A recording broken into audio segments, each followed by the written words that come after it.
Apparently I'm now live. I thought I was live a while ago. I've been talking to myself.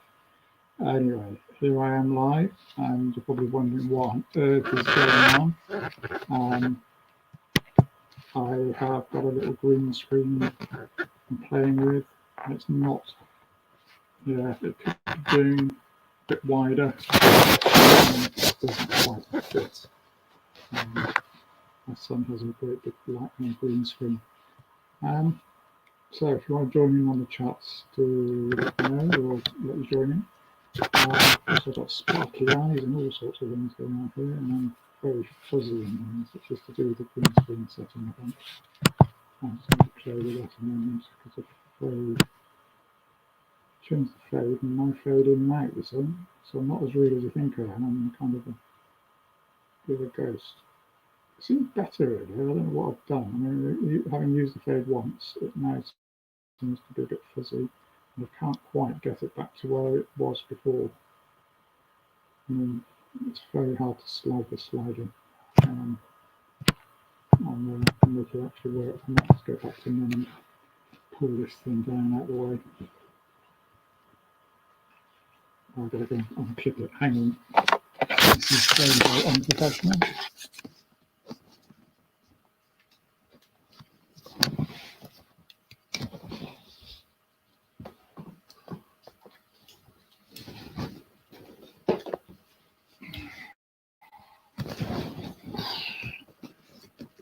I'm going to turn this silly light off as well because it's a hot day and it's shining in my face. And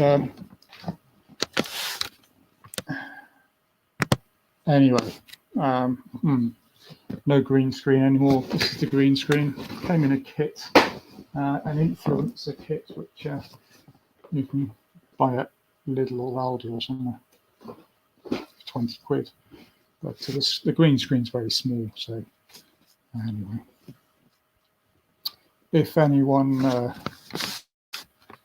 nobody viewing at the moment, so I'll keep talking to myself a little bit. I've won a box from a company called Dartside Scenics, and I'm hoping that, people will be on to have a little bit of time sharing with me the joy of what's in that box. Also, I would like to be talking about JMRI operations, which I'll probably do anyway. So I'll start up JMRI behind the scenes. So it's in Panel Pro.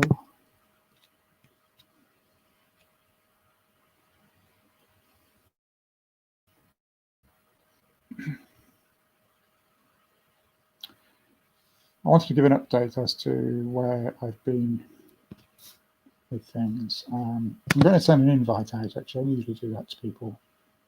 And if I could just get rid of some of these. I don't know about you, but Windows to me just really plays up sometimes.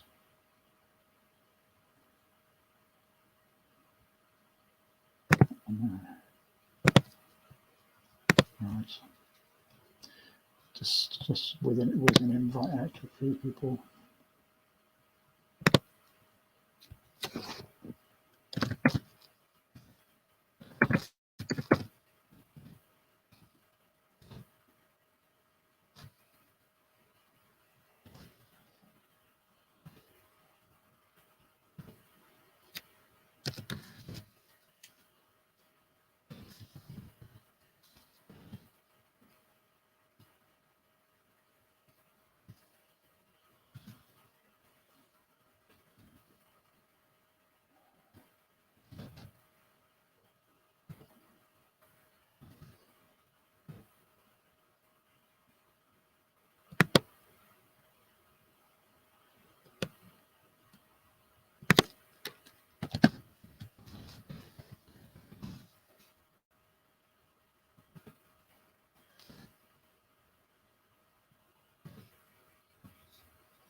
Still nobody on the stream, so usually get a few people popping in. Anyway, I think I've got JMRI started in the background. Just open my panel file.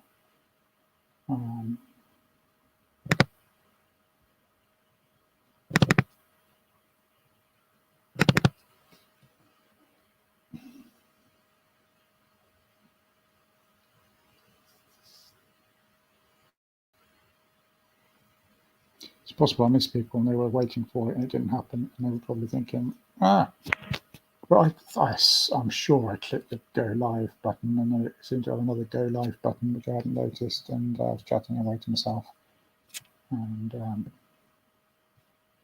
anyway, I was demonstrating the green screen, and that's all gone. Anyway. Oh, Richard, are you sitting there in the background? And I didn't even notice you. Hello, sir. Can you hear me? I can hear you great. Can you hear me? Yeah. Lovely. Perfect.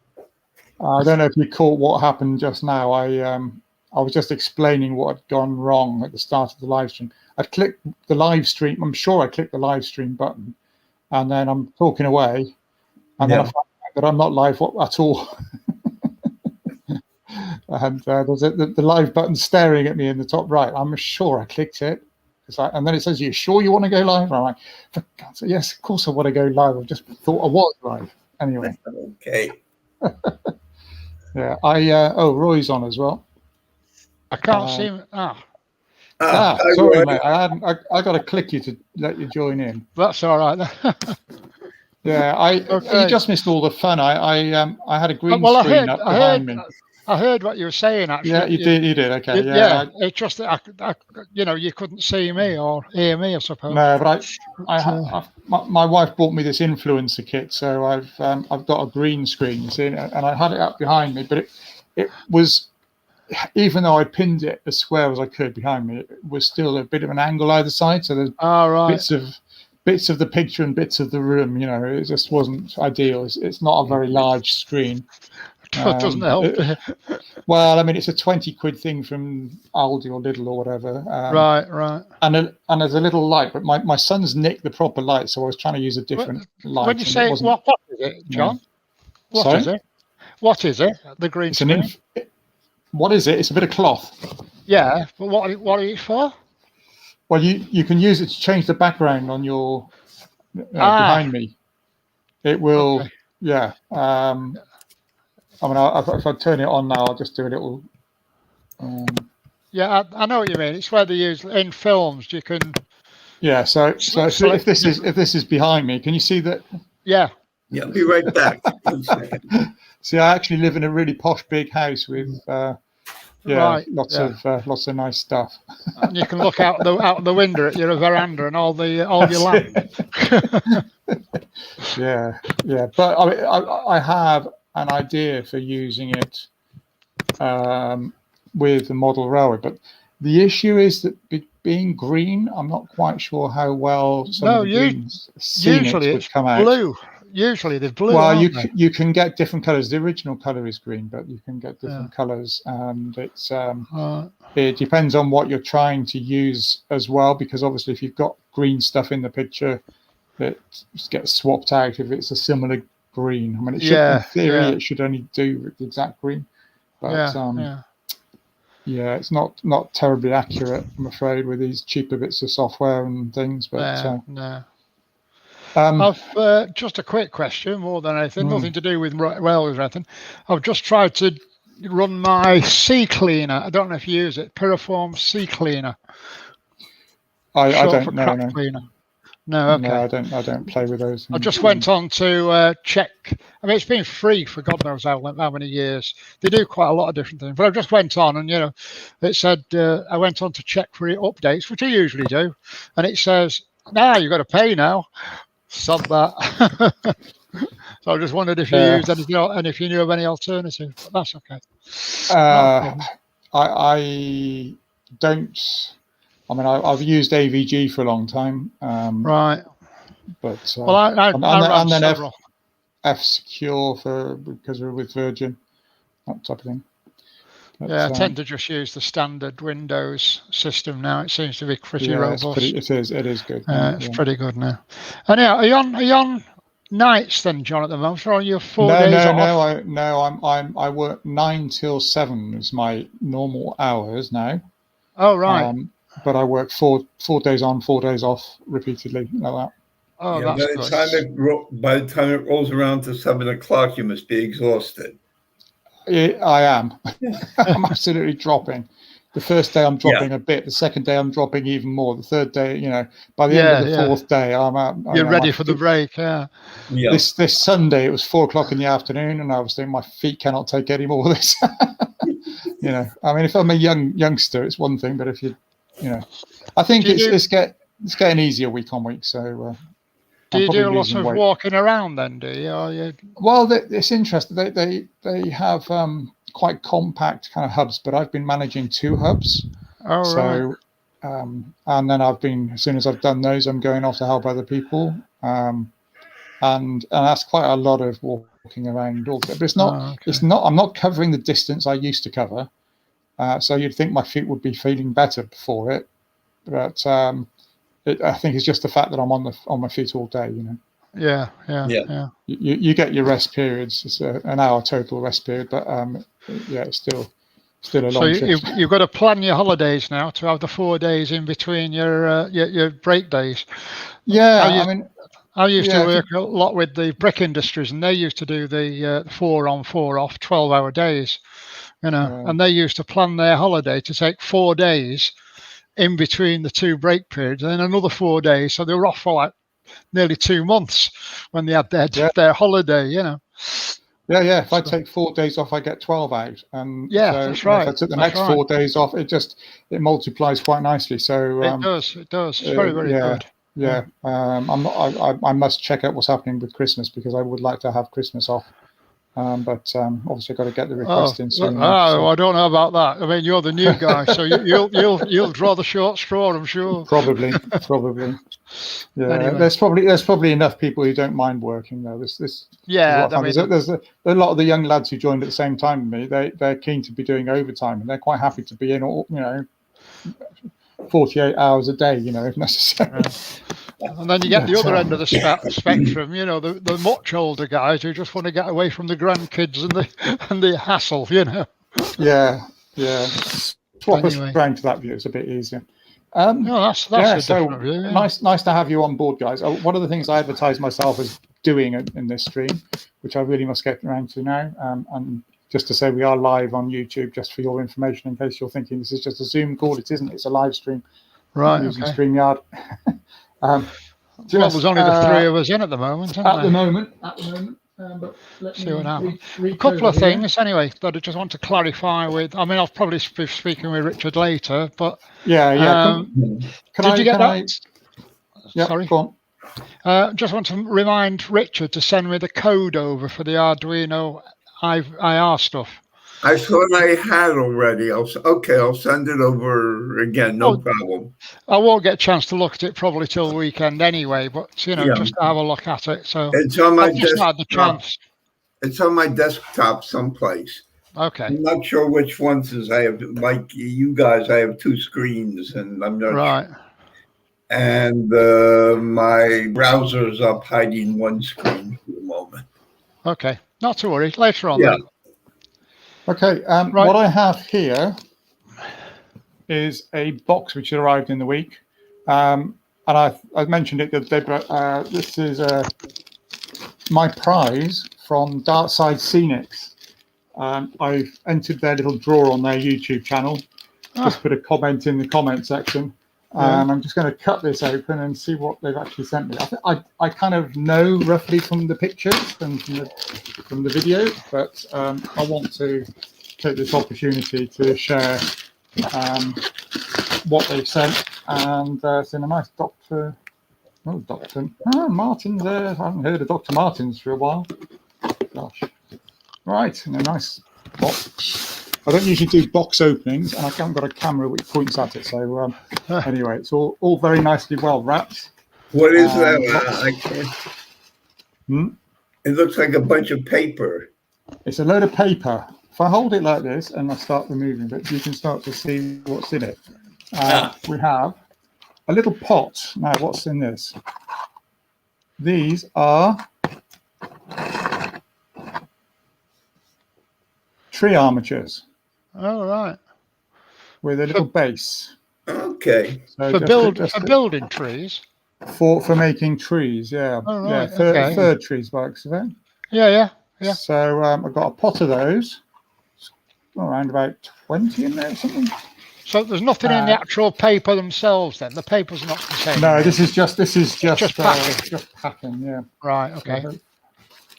But what I have, it's difficult with the camera. I don't know if you can see here, there's a building in there. I can't make it out. You can't really make it out. No, I'll pull it out. I can see the roof and some. Yeah. Yeah. I have one of these. Glue. What is that? Gauge Master Scientific. Oh, that's Scenic puffer on the trees. Scenic puffer. Static grass puffer. Yeah, yeah. And a bag of Woodland Scenics static 2mm static grass. Right. Okay. And some Pico line-side fencing. Okay. And some Gauge Master granite ballast. Okay. Which would be always would be very handy. I mean, I've not got any scenic, any static grass at all. I've got what is the start of a homemade static grass applicator, but I've never done it. So this will be a great chance to try that. A little animals. Yeah, farmyard, Woodland Scenics, dogs and cats. Oh, right. They're really nice. They're really good. They're already painted, are they? Are they already painted? They are already painted. Yeah. I don't know if you can see. Yeah, I can see them. Very nice. Yeah, there's yeah, they're really well detailed and tiny. Right. That's really good. My daughter will be 00. They're 00 gauge, are they? Yeah. Well, this is We share. Well, HO scale. That's okay. Yeah, HO 00, same thing. Isn't it? Some house bricks, which are from Laser Scenics. Okay. Oh, right. They're kind of what's in the cellophane there, but they literally are kind of laser cut sheets of bricks or a sheet. Yeah. So you can paint those. Basically, as it shows in the picture, you can break them up, and then have them, like on a building site or whatever. Right. And they'll be your actual bricks, lying next to your cement mixer or whatever. Yeah. And then I've got a Wills kit, stone and timber barn.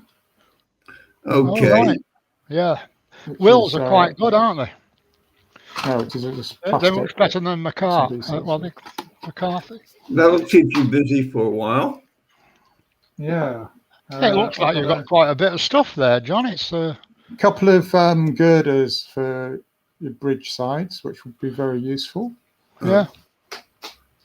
And I've got a few bridges I'm making. I have got a few of those, but I can always do them all. And this is a Wills cobblestone walling kit, which won't show up very well on there. It's no, I know what you mean. Yeah. Cobblestone. And now I have one of these. All right. Yeah. Line side hut. Yeah. And I have made up. Oh, very nice too. Oh. Which the effort to go into actually make one of these myself would be quite significant. It's really well put together. Yeah. So it'll take you a few days to make one of those things. Yeah. So and then last but not least is a Orbitrack plan. Oh, excellent. Okay. I mean, they're not cheap either. No. So that's it. That's what I've won this week. So you've done very well there. How did you win it? I just went, Dartside Scenics advertised it on Instagram, and I saw their little, saw the picture come up, and I saw the, encouraging people to go through onto the YouTube channel and, watch it. Right. And then literally you just put a comment, subscribe to the YouTube channel, put a comment, and then you get drawn out from the hat, basically. Yeah. Brilliant. And I Very good. came up trumps. I've entered a few before, and I've not won any. But yeah, that's a nice little package of stuff. So a big shout out to Dartside Scenics. Excellent. And thank you guys very much. I think is his name Andy. I think it's Andy down there. Yeah, I really appreciate that. Yeah. Yeah, I've ordered my little things from Germany. Okay. So who is that? Dartside Scenics. Dart, Yeah. D-A-R-T, as in the River Dart. Oh, right. Okay. All one word, Dartside. Yeah, Dartside. I'll have a look on their website and see what. Go to I think they're on Facebook. I'm not sure they got a web page as such yet, but they're certainly on Facebook.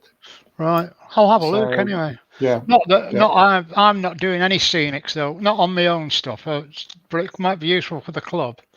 Yeah. Which at the moment, the club just opened yesterday. Monday. Yeah.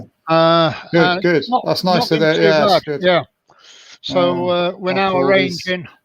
Well, at one time it used to be Mondays and Fridays for the 2 days that we had operable, shall we say?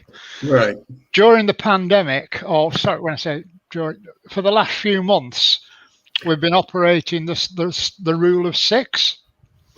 So we split the day into 3 sessions, and you have to book to go into a session. So there's like one from 9 o'clock till 1 o'clock, one from 1 o'clock till 5 o'clock, and one from 5 o'clock till 8 o'clock or 9 o'clock. And you can book in. You can go for all day if you wish, but they only allow 6 in the place at any one time. That was only operating originally on Mondays and Fridays. What they've decided to do now in the last meeting is to open it up for the whole of the week, and separate the days out. So what's happening is Monday is becoming probably the O group, Tuesday is going to be the N group, Wednesday is going to be our group, the double O group, Thursday is, and so on. So do you have to wear masks? By choice, I will. Yeah. And it's you don't have to, because it's not mandatory anymore, but it's a sort of hint in the club that said, we would prefer people to wear masks in the early stages, Yeah.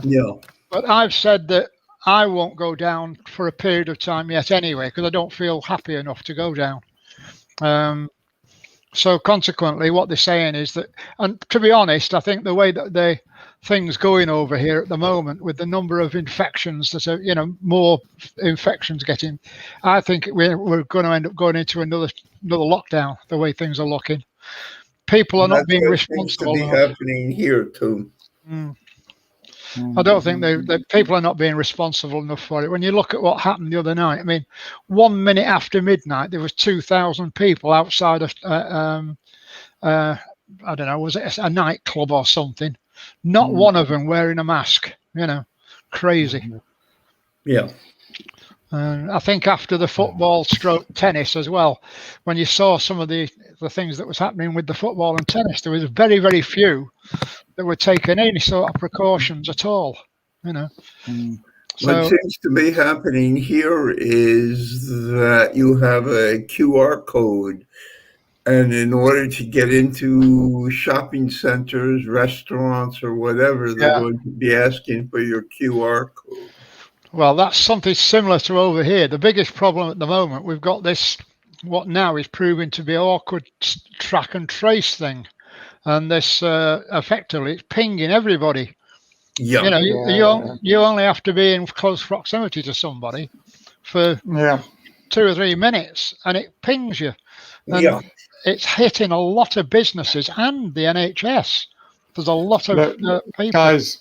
Guys, I don't want to just stop you chatting about current events and things, but people can watch the news if they want to find out. I want this to be a nice, relaxed time where people can forget the world. Oh, right, okay. Carry on.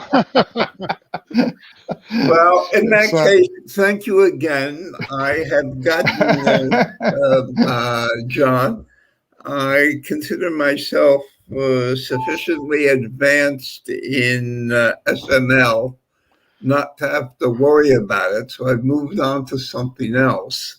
Oh, good. Okay. I'm trying to get to train. I've moved on to having things going around in a loop with an alternative track on the siding to see if that works. I'm trying to get that going.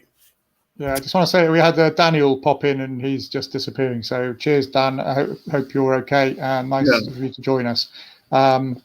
Just on the chat there. So yeah, sorry, Richard. Yeah. Well, I've decided I don't have to worry about SML anymore. I've mastered that sufficiently. Good. So I'm trying to get trains running around the loop. Yeah. And if I'm just wondering, I just tried setting that up a couple of minutes ago. And normally, if you're using a new train, you specify the entry block and the first block and the last block. Yeah. And if you're in a loop, is the last block equal to the first block? Yes, exactly. If you wanted to go in a loop, the first section and the last section have to be the same section name. That's what I thought. Section identity. It won't work. Otherwise, it will say it's not set up for continuous running or something like that. That's what I'm working on at the moment. Yeah, which is not that easy actually, getting that correct, because when you build your sections, the way they overlap and things, you may not, it's just it is a little bit tricky. But I have to figure out what it didn't work off the bat. And I also put an alternative track in there for siding in case for future to do that in the next future to test that out. Well, we'll see what happens. Yeah, if I share my screen, I've got. I was going to talk about operation. I want to talk about operations and things. So I'll bring the screen up anyway, and then I'll just do on full window. I'll get the thing going first, because if I don't get it going, I'll have to share everything, and then you don't really want to see everything.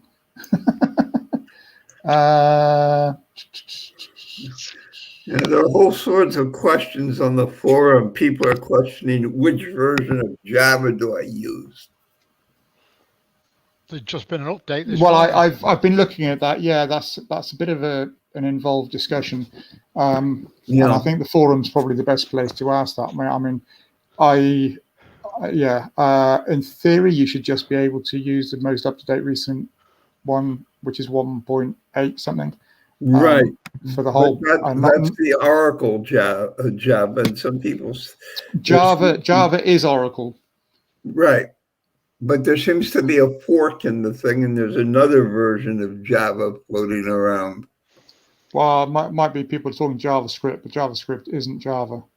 It's a different beast. Yeah. But you do need Java to run JMRI, and basically you go to Oracle and install the one relevant for your machine. Right. I've installed the 1.8. I'm going to. Yeah. I mean, sometimes what happens is JMRI gets a little bit gets a little bit behind where the latest release is up to, and partly that's because implementing changes in the software to keep it up to date is always a race against the clock to keep things up to date. And being a community-led thing, there's not a financially led thing. It relies on the goodwill of the people doing it to do that. On the whole, I find that they are very good in keeping it up to date. So, I normally update my Java version to the latest version as soon as it comes out, and I also update my JMRI version to the test version as soon as it comes out. And that's not because I have a great need to be up to date with everything in that way. It's just simply that while I'm not live with the layout, I don't have the issue that others might have of things failing, a big club meeting turning up and then everything going wrong or something. I'm in the test stage still, so it's not an issue. But it does mean, and I don't find on the whole, there's a caveat here, on the whole, it works fine. I do think there's occasionally little bugs creep in, which JMRI do get around to fixing pretty promptly, and generally speaking, it's not too much of an issue. But I'm quite happy to report things if I find things doing it that way and let them know about it. So, if you want to be on a bit more of a stable version, then I suggest don't update until the production release comes out with JMRI, and then don't update to the latest Java immediately. Wait for a while. You don't have to do it, although having said that, they do always put the disclaimer in that if you don't update, you might have security risks. So there is that side to it. If they find vulnerabilities and they want to update and make sure that you're secure, then you probably are well advised to actually update. But now, what we're talking about is an AZUL website, and there they seem to have a Java 11 with LTS, with long-term servers on it. You're right. You've lost me completely there, Richard. Okay, the forum thread talks about to go to an AZUL website, and I've no idea what I think that needs to be left for the forum, Richard. I think we'll have people viewing this who are interested in what I've advertised it as, which is operations, particularly at the moment. So I think I recommend people just go to the forum and look that up. I can't comment on that. No problem. We were talking then about sections. I'll bring up my sections panel, because before I actually go into look at operations, because in order to have automatic trains running around, as you were discussing, we want to have some sections. So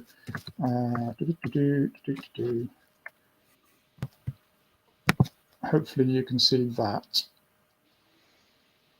Yeah, that's come up. I have a lot of sections, and one of the places I start is loop 3. What I was finding was, when you first build sections, you'll do something like this. You'll say, well, let's make one which goes from loop 3 to St. Blasey, which is very logically sensible. And in the help file, it says to set up your sections in a logical manner, which, seems very, very sensible. However, what we found is, and we've discussed this before, there's a couple of bugs in JMRI when you're using automation to do with particularly slowing down and stopping in blocks at the end of sections. And what it tends to be doing is doing something a bit odd with stopping each block as it goes through the last section rather than stopping in the last block. And anyway, ideally then what we have to do to fix that is to actually have a section which is a block. So here I have loop 3, which is just one block. And then in other places I've got just single blocks as well. So Park and Dillick there is also one block. Park and Dillick East is one block. And I've added these in and then rebuilt my transits. I've just switched to transits. Can you see those or not? Probably not. No. Now I can. Now you can, okay. So I've got this loop 3 to loop 3. CCW is counterclockwise, just going around there. Can you see the window that's opened? Not yet. No. There's a bit of delay on the stream. I'm not sure if it will show you the extra window. It's not come up now. What else? Your start section, you're recommending that be one block? Well, the thing is, if you're in order to get the train to stop reliably at the moment in the last block should be one section, and it should be one block, so a single block section. Okay, I'll modify what I've done. My start section had 2 blocks in it. Yeah. If I was running into a loop, I would stop the last section at 2 blocks. So I'll modify that to make it a 1 block section. I think that will work for you then, because I've been having issues otherwise. So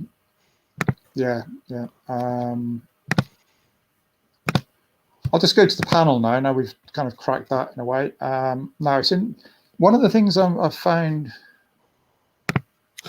in this last week or so. I have updated the test version, and I've seen a couple of odd things go on. I don't know if any of you guys have seen anything similar. But there's no train icons on here. Now, when I start JMRI each time, it seems to decide for itself whether it's going to actually start up with the train icons or not. And I can't understand why on earth it would do one or the other. I did bring this up on the forum some while ago, and I've not. The orange oval icons. What do they I can barely see them. What do they contain? Right. Oi! Sorry for deafening everyone. Let me turn that sound down because that's ridiculous.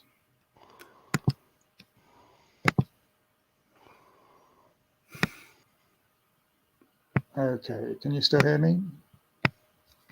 Yeah. Yeah. Hopefully that's a bit better, not ruining people's ears. Well, red or orange. I think they're red. They're loco icons. The train icons come up in green and blue and things, so they're not actually on the screen. Sometimes I go in to trains. If I start trains in operations, then they'll come up, and they're not coming up. So I'm going to quit JMRI and start it up again and see what happens, because it's a little bit frustrating as to why that happens.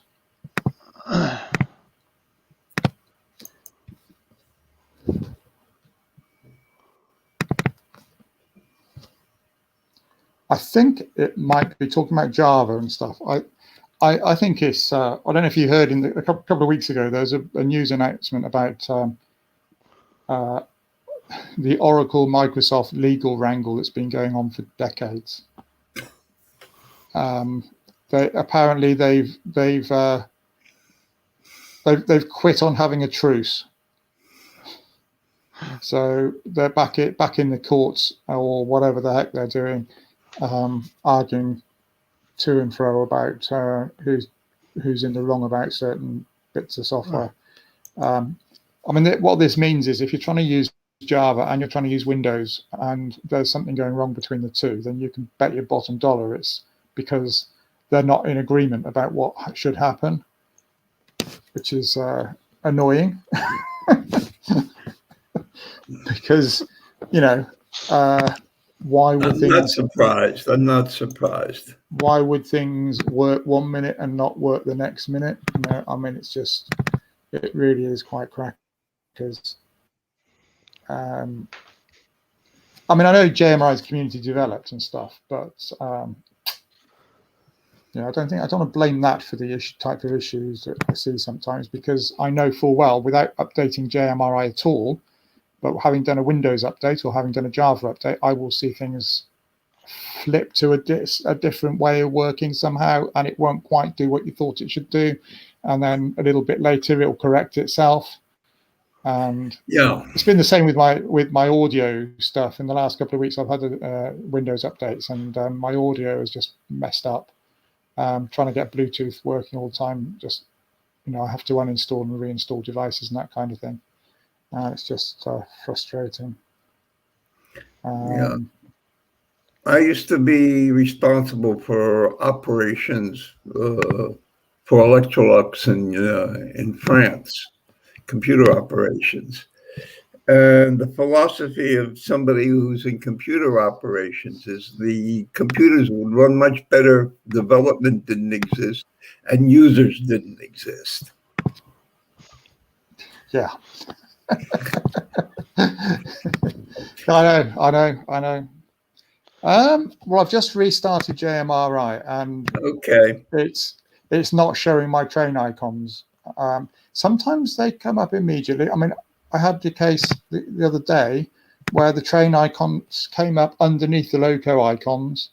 I want them on top of the loco icons, not underneath, and normally they are on top. But they're not coming up at all again at the moment. And what I found is the only way to if it doesn't happen, the only way to do it is to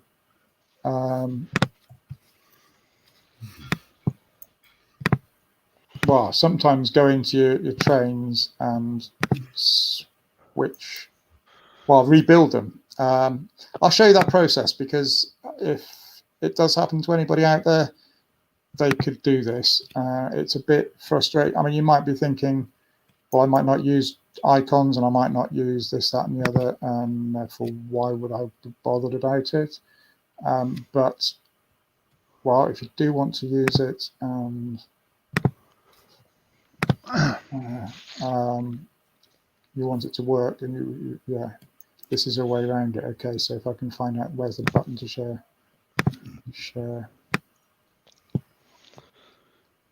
That one there, right. Okay, so you can see the trains window. Yes. Yeah. Okay, I mean, looking at this, we've got loads of trains there. So all the ones which are in yellow are built, and we can preview. So you can click the preview button. I don't know if you see that, but anyway, there's a preview that pops up.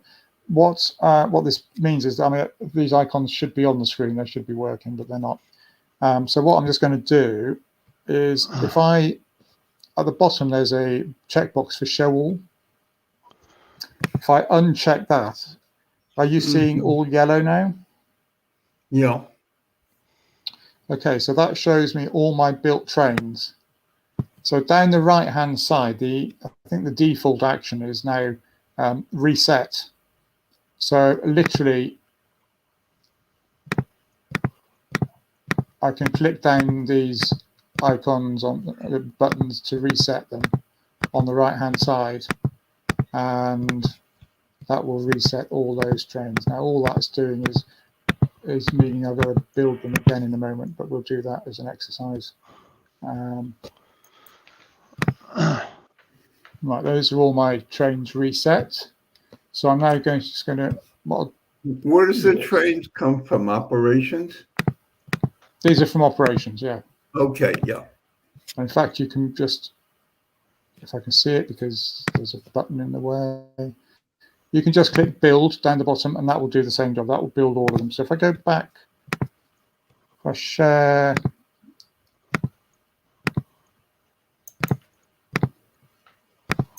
this window, you can see I've got green. I found it. Yeah, I've got green and blue icons popping up now. And if I block your ears a minute, because I'm doing the sensor startup. But this is what it should look like when it comes up. All these icons should be in place, and I don't know why that's happening. Do you think there's a chance that there's some randomness being introduced because you're overloading the JMRI?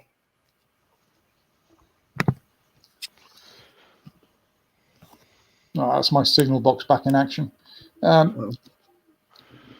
don't know. I don't know if what does that mean? Too many icons, too much going on.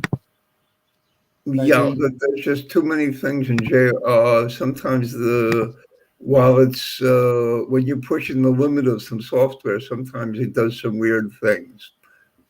I mean, it may be that. I mean, I'd like to know where those limits are defined. I mean, that's a good question, because I know that it would be nice if JMRI had a place where that naturally was described, but I'm not sure if maybe it is. Maybe do you guys know? No. I mean, for example, is the number of blocks limited in a panel, or number of sections limited in a panel? I mean, the only limits I know of, which are informed when you hit them, or when you if you break them, is the length of table item names. So if your sensor name's too long, or your block name's too long, it will tell you, or you get a warning or an error. Yeah. But that's the only thing I'm aware of on that type of thing. Okay, but I was thinking more of the number of entries as opposed to the length of names. Yeah, no, I don't know of that. Yeah. And Okay. the odd thing is it works 90% of the time, 95% of the time it's fine. You know, that's the odd thing. I'm going to leave you guys to chat about this. It's not something that really is applicable to me, because when we're switching over to Rockrail, I'm going to be concentrating on that in the future. So this part is losing me, to be honest. Yeah, that's right. So I'll leave you two guys to chat, or to chat on about that, and I'll hopefully speak to you tonight. Okay. Right. And thanks, Roy, for joining us for the little while, and good to see you again. Okay. Have a good Cheers afternoon. Bye. Yeah. Cheers. Bye. Yeah. So that's a little bit of a just a gripe of mine at the moment. It is odd why it's happening. Because, one of the things, if tables become too long, they can be parts of the table can be overwritten or overwrite some things in memory, and that happens every now. If it was doing something like that, I would kind of think there'd be some kind of corruption happening, which would affect what would load another time if I'd saved it. But it must be just a memory issue, possibly, it does seem that there's sometimes a sequencing problem of what order JMRI loads different things, and if that isn't loaded in the right sequence, maybe. But quite behind the scenes, how it would decide that it's doing A or B or C or whatever, I don't know, because I'm not changing anything fundamentally each time between one session and the next, and yet it will decide or not decide that it's loading it.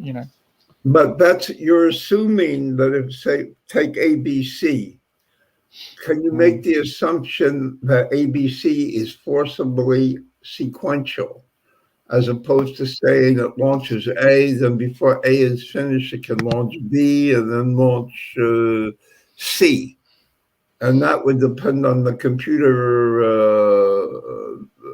If it does that, that's introducing a bunch of randomness into the thing when process B would start before A is finished. It would not always start at the same time. Yeah. I mean, without some kind of indication somewhere as to what's going on. I mean, there's nothing in the console that tells me anything, and there's nothing that I've seen that would and I have asked previously, and I've just been told the usual things, try reinstalling or whatever. But this has been happening across several test versions, and it's random when it occurs. Most of the time, it doesn't occur. It's fine. And when are these startup? Are these functions in the startup file? Well, I've no idea, because I don't control how operations comes in. It just happens. Okay. It's part of. But it is a bit weird that sometimes it seems to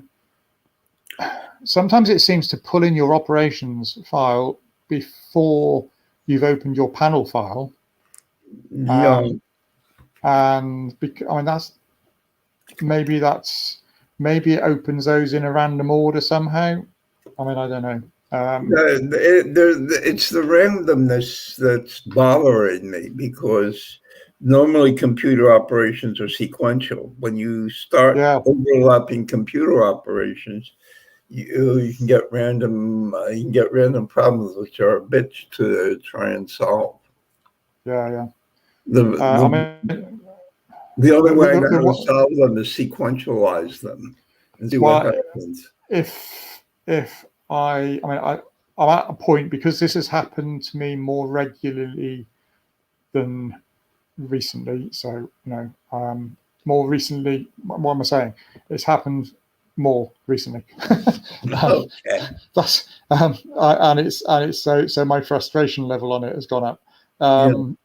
Normally I kind of ignore it, but if it happens several times in a row, you don't want to have to go through and reset everything and rebuild everything every time you kind of go in. It's just silly. So I'll probably put a question on the forum again and see what happens. But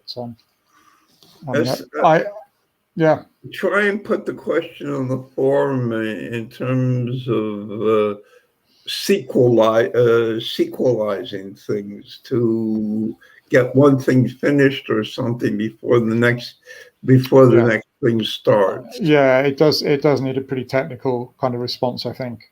Yeah.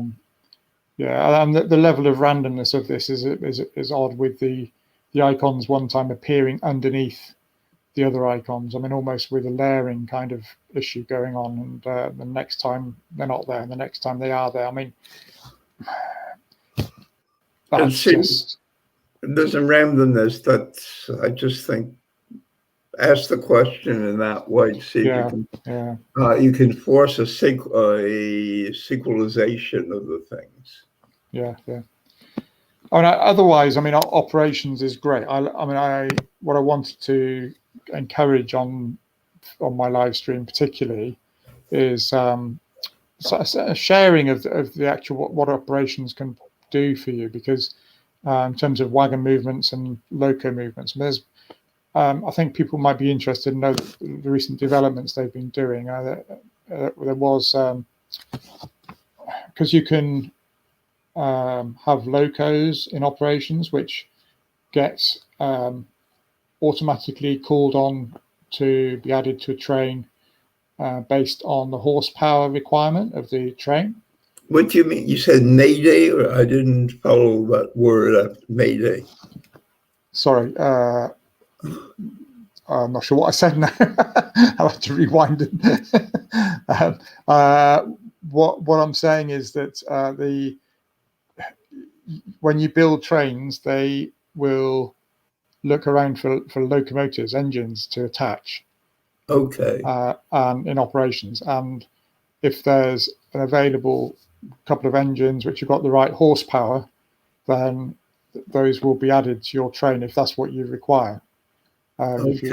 So I mean, you can use auto HP, which is automatically calculate your horsepower requirements, and then it will add those in. Now, there was a bug in there, and I've been working around the bug, but I want to try what they've recently changed. I think it's going to be in the next test release, so I'm looking forward to that, because I've got some nice gradients on the layout, and I want the locos to reflect the real train weights and that sort of thing which are on the line. So it's useful because it does look at your gradients, it calculates all your weights out for that, determines what you need on there, and if those are available, then it will add them in.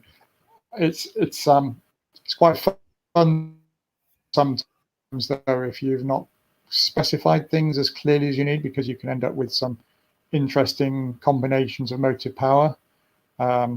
So, for example, one time I had a DMU with a 37 and a Western, all powering a train out of Newquay, which is not an ideal thing. You don't want to have all that motive power just to get a train shifting. It's not.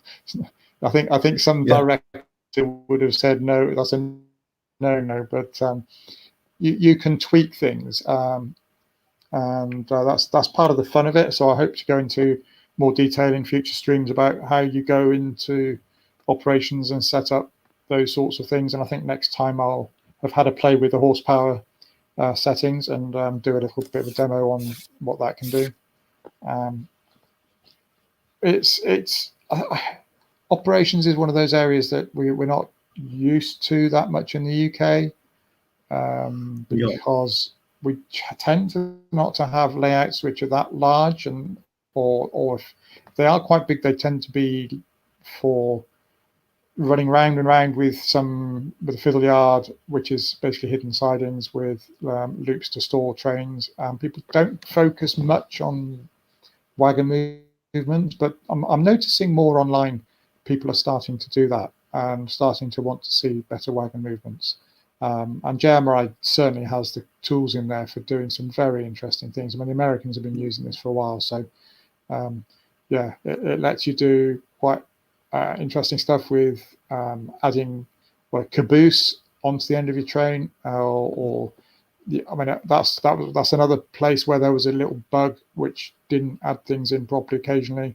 Didn't quite work if you wanted to drop a caboose off, or a guards van, brake van as we might call it. en route somewhere, but now that apparently is a capability. You can run a train with a brake van on the end to a point. You can drop it off somewhere, run a train without it on there. These sorts of things. So it really adds to quite a lot of operational interest, I think. And yeah, these changes, all enhance what is a good tool. So. The problem with getting into operations is you need a big layout, I think.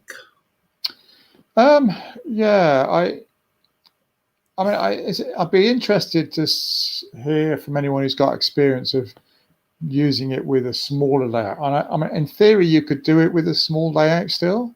You could still set up trains between one siding and another, or three sidings or four sidings, call them different locations.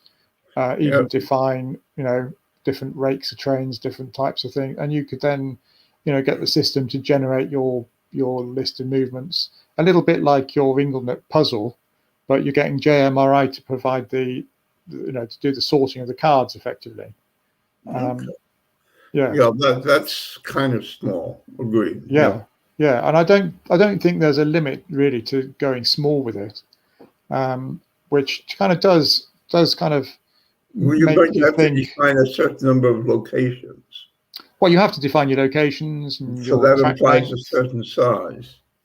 Well, I mean, the track length is down to what you define it as. If you could define a siding as having a one wagon length, and then that's all it would put in there. It might be physically your layout is bigger than that, but you might say, well, you only want one wagon to be put in there ever. So you define it as being in operations. That is, you define it as being a length of one wagon, and then operations will work with that. So that makes sense. Let's see if I can share. Let's see if I can share this screen, which will give you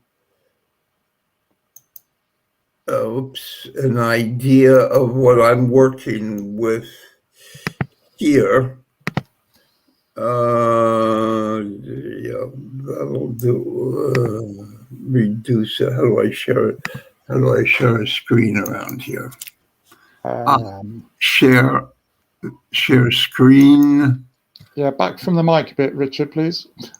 I'm sorry? You move back from the mic a little bit, please. Okay. Yeah. I'm going to share a screen. Yeah, cheers. Can you see that? There. Yep, got it. Yep. Okay. This is my Normandy layout. Okay. So what you see is two ovals, a sort of a yard with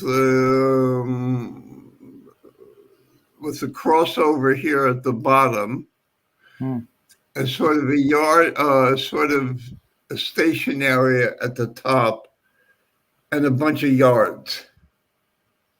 Yep. So if I get this working, one can set this up for operations. Yeah. Now that implies a whole bunch of other things. I've got my I've got my couplers working, and I've solved all my derailing problems. Well, I mean, you don't have to use couplers to do operations. I mean, you can. I mean, the Americans actually prefer not to use coupling devices; just do hand coupling. What do they do? Well, they because most of them are using Caddy coupling. They have a little stick for just getting down between the coupling and flicking it apart. Right. To uncouple, and then I mean sometimes they may have magnets in the track somewhere, but it seems most of the time, because they design their layouts on a narrow shelf kind of basis, which then runs around on multiple levels. That's right. That kind of seems to be the standard way with your helixes to get between your levels. It means it's actually from an operational point of view, it means you can physically reach the track you want to change the point with. So right. you can change your points. You can even you can reach your wagons.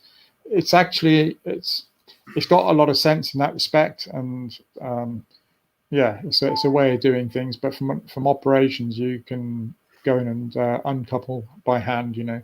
Yeah, but that implies you have normalized what couplers you have on your cars and things like that. It's usually a good idea to normalize your couplings. Yeah. I would love to say that I was aiming to normalize my couplings, but it's the cost of doing it, isn't it? It is a lot of money to right. You're still sharing your screen, Richard. Are you intending us to all to see what you're putting up? No, I don't. How do I get rid of that? There, I've gotten rid of that. There, sorry. Okay. Yeah, I'm with you in terms of the couplers. I've been concentrating on getting this layout to work with signals and detection. And my next problem will be probably to attack the couplers to normalize things. Yeah. Then start to look at operations. That would be fun. I mean, I'm in the mind of modifying. I've done a video on my channel a while back of a modified Hornby coupling. There's some guy called Kirby who has invented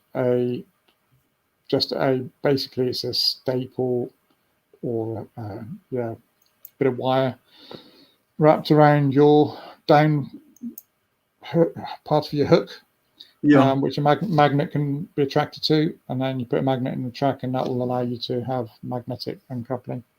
If you have electromagnets or a ramp which is operated, you know, I mean, you can do various things, but I'm kind of in the mind of a bit of a mix at the moment, because I can't see myself converting everything fast enough to get things working. Yeah. And I certainly won't be paying out the price for Cadee couplers for everything. There's just no way I would be able to. And to be honest, I've still got a fair bit of older stock, which, you know, a friend of mine did cut, thinking I was going down that route. He gave me a couple of items of stock which he cut the couplings off, and which is fine. But the thought of actually going to trouble of sourcing the right bits to fit that all together, and then buying the right bits, and then actually installing the magnets that I'd need, and all. After a while, I'm thinking, look, I'd rather. I'll stick with what I've got. I'll use some plastic uncoupling ramps. I'll maybe develop things along gradually, but I think. No, I haven't looked into it too much yet. Yeah. The main difference between the two of us is I'm using Engage. I mean, I fully believe that the little traditional triangle uncoupler spoon thing, you can get like a shovel. Right. I've seen those, which works for the traditional couplings. The decouplings, you can get that in and underneath and lever it off. And that works. So yeah, I probably will be using a lot of that until such a future point as you know, I become a millionaire or something and can afford to do something a bit more. But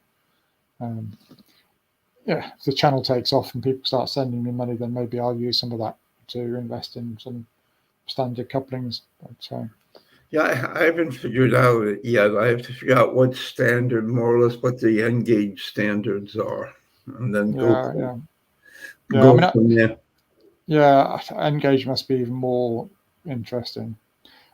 One of the things that puts me off Engage is the actual look of the couplings, though, because it does look like a big chunk of plastic on the, you know, for that kind of knuckle coupling, which is used. That's one of the things that has always put me off a bit. But there's another version of Engage couplings. I think it's. Let me see. I have it written down someplace in the norm. 1 second. Archive. Train no-op couplers.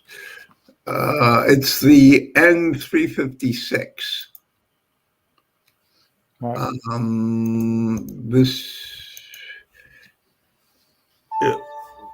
let's see if I can, let's see, how do I share that screen again? Share screen, two monitors. Share. Can you, there. This is one of the engaged couplers. Can you see that? Yeah. Yeah. And so what I'm doing for the moment is trying to figure out what all the engaged norms are. Here you have a slanted part of this, so the two couplers come in on lock on top of each other. It's not this way, but it's more like this, up and down. But there are others. I have to see what's going on. I have to see how I can make the changes and all that. But I've got, I mean, obviously the advice for building model railways is that you keep your any gradients. Ideally, you have no gradients, and if you do have gradients, you keep them to an absolute minimum. I've because of space and because of my design desires for what I'm running and what I'm trying to do, I've always kind of pushed the limit on that. I've seen Cadet couplers used at exhibitions where, you know, there's a bit of a bump in the track and the thing will come uncouple. That's what I'm afraid of. Yeah. And I've seen that even on American railroads where their gradients are like 2% and no more than that, and I've still seen them have issues at times.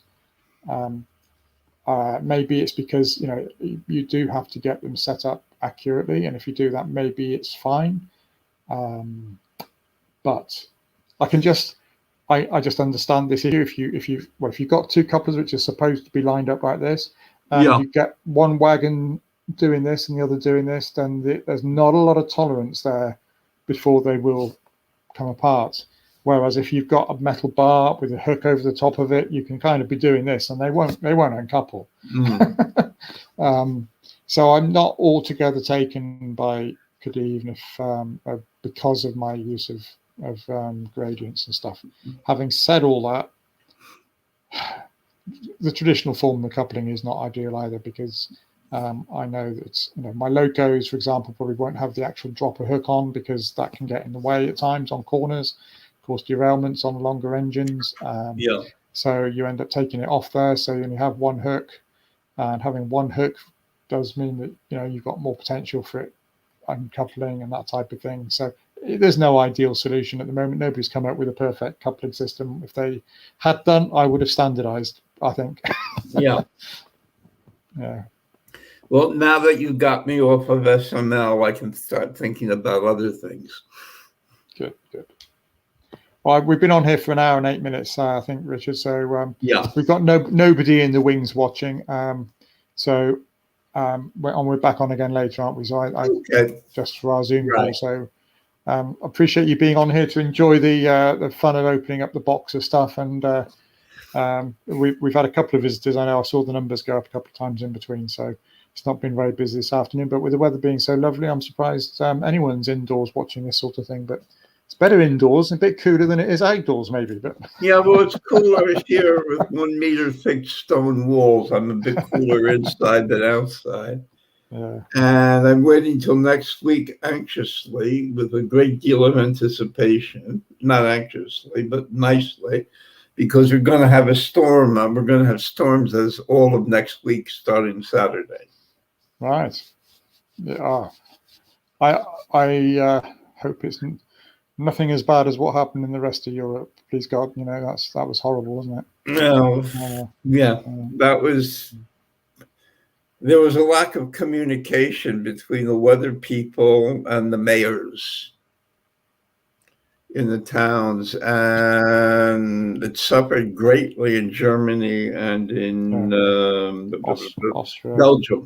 Belgium, yeah. But the Dutch, who had good communications from the weather people all the way down to the inhabitants, didn't suffer at all, essentially. Well, I think the Netherlands is based on a premise that most of their land is liable to flooding, and therefore they have to have these things in place because they're built on polders and out in the middle of the ocean anyway, aren't they? Which they had the now may look place. Like a little bit of a bad idea. Okay. So take care then. See you later. And you, and yeah, speak again. And thanks for joining us, Richard. Appreciate it. Okay. Bye. Okay. Cheers, everyone, and catch us again some other time. And we'll call that a day for now. Do leave comments if you've watched this back later. And my apologies for it being so disorganized up front. I do plan to get my green screen and proper influencing kit all set up. So, do I want to be an influencer? I'm not sure. Anyway, I hope you've appreciated what we've been sharing on here and what we've talked about. And if you're still watching, big thumbs up. All the best. Bye for now.